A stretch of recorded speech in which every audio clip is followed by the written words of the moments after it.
just understand what you're up against.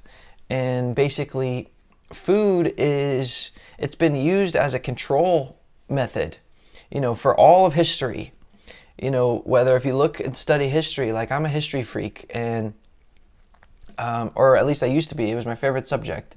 But if the goal in previous civilizations, where you had the goal as being outright totalitarianism, or whether the goal in modern day life, which is the goal maybe is more profits, in terms of using food as a system of control. Like if you look at feudal society, where you had 98% of the population was lower class, almost like serfs.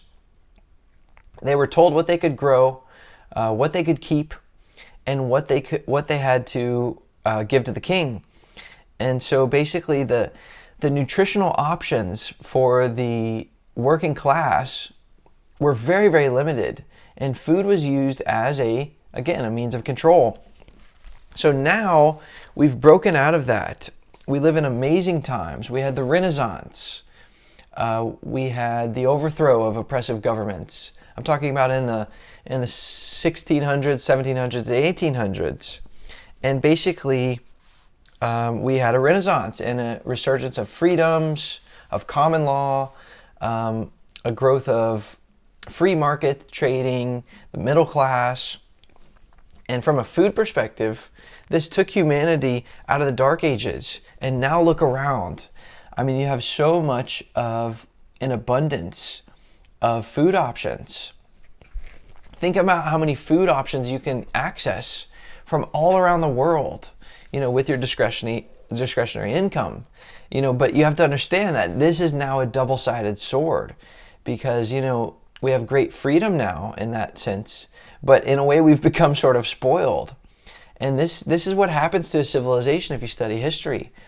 Like in ancient Roman times, you had a golden age of Rome.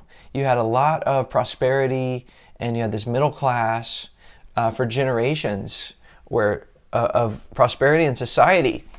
But then you started to see the moral fabric start to rot and go bad.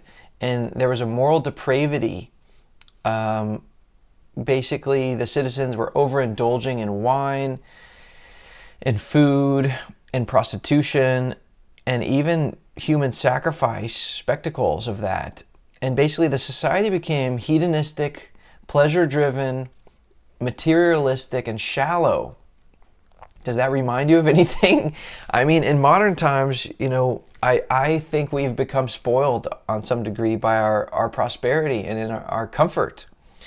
And you look at an immigrant to America, and the stereotype is that they can be so much harder working and disciplined than someone whose family has been here for generations. And so this lack of adversity combined with a great abundance of resources, it can make somebody weak or have a weaker discipline or moral character. And same thing, it's like we're not going out and hunting and gathering for our food anymore. It's just on the shelf at the market. And so, yeah, it's our nature to eat as much as possible. It's in our biology. And so we overeat and everything like that. So basically, if we look around,